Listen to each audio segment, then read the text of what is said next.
welcome back. Thank you for joining me. Today, I appreciate you guys taking time out to look at these videos. I have spoken a lot on this channel about piloting, what it takes to become a pilot, what being a pilot means to me, and the various career paths available to someone who chooses to become a pilot. What I have not spoken of a lot is my personal journey to become a pilot. Why did I choose to become a pilot? Did I even choose to become a pilot? In a series of videos, I will detail or discuss my steps, my journey that I took. Some of it was intentional, some of it was forced, and some of it was opportunity that led me to becoming what I consider to be a successful pilot. Here we go. I was born in 1974 in Guyana.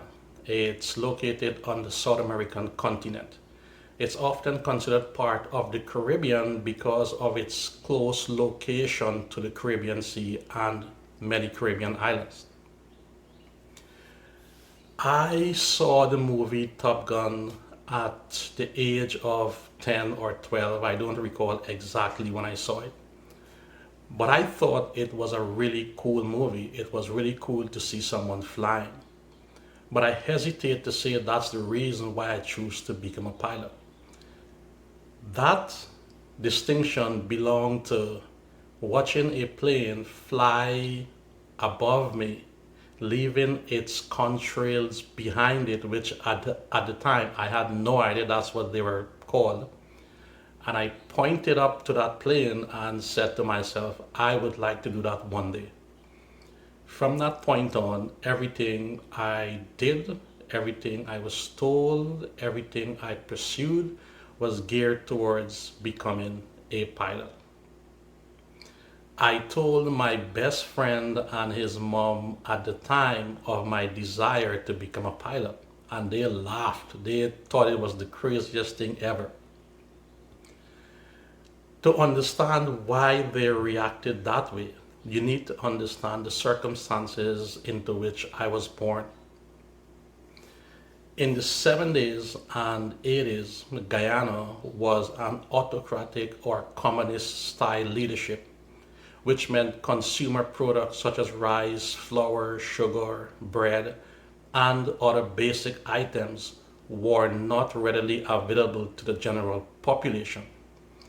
What the government would do, like in all communist slash autocratic style leadership, is to provide the citizens with food vouchers, telling them how much food they can get and where they need to go and get these food.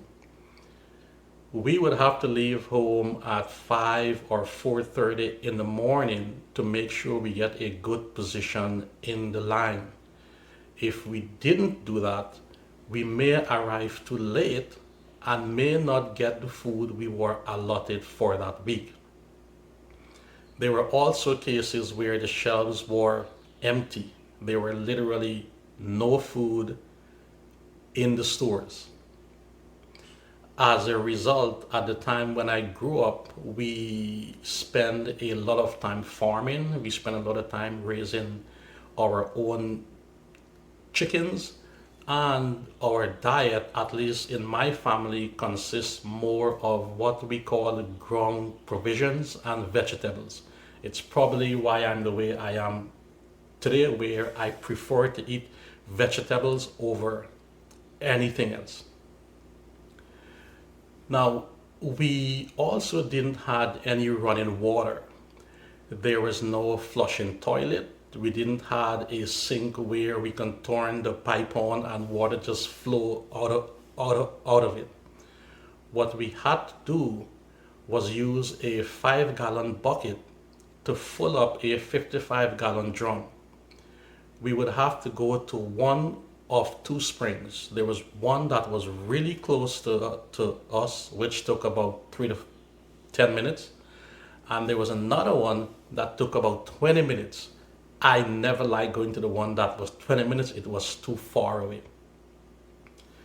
Imagine an 8-year-old carrying a full 5-gallon bucket of water for what at the time to me seemed like a long way to go to fill a 5-gallon bucket and take this bucket to fill a 55-gallon drum. Now, admittedly, I'm not doing this by myself. My siblings are also helping. But for an 8-year-old, it seemed like you carrying the world on your shoulders. I obviously didn't like it, but I didn't know better either. I thought it was the greatest thing ever. But I do have to credit growing up that way for making me the person I am today. I cannot say with absolute certainty that I would be a successful pilot today had I not gone through what I've been through growing up. It's in this background that I decided, which by the way, I had no idea how I was going to do this. I had never seen a plane in real life by that time. I only knew that I had this passion, this power to fly planes. That's all I knew. But as to how I was going to do it, no clue, especially growing up where I did. So it was the definition, the perfect example of someone having an impossible dream while living in an impossible situation. There is absolutely no way why I should be sitting here today as a successful pilot given where I came from. But I have to credit my dedication, my commitment, and my passion to becoming a pilot for giving me the drive to accomplish what I've accomplished thus far. My point is, on your journey, it doesn't matter what your journey is, you will encounter difficulties. My advice to you is to not get bogged down in the small details. Focus on the big picture. There is this mistake that people always make. As Dave Chappelle once said, if you stand too close to the elephant, all you see is part of the elephant's nose. You need to step back and look at the whole picture. Thus, you know exactly what is it you are working with. Had I become bogged down in my terrible situation when I was 12 years old, I would not be where I am today. It didn't matter what someone told me I had to do, I did it. I had a teacher told me that I need to be familiar with geography. What did I do? I took geography because a teacher said I need to know it. And I wasn't a good student. Relatively compared to my younger brothers and my younger sisters, I was a terrible student. I'm not the type of student who learns something really quick, apply it, transfer it, and make adequate use of it. I struggled as a student, and my mom was rightfully concerned about it. And I think that's it for this one. I will continue this conversation next week. I hope you guys find this video informative and helpful. Once again, if you have any questions or comments, link it below and I will respond to them personally. That's it for this one. Until next time, be good.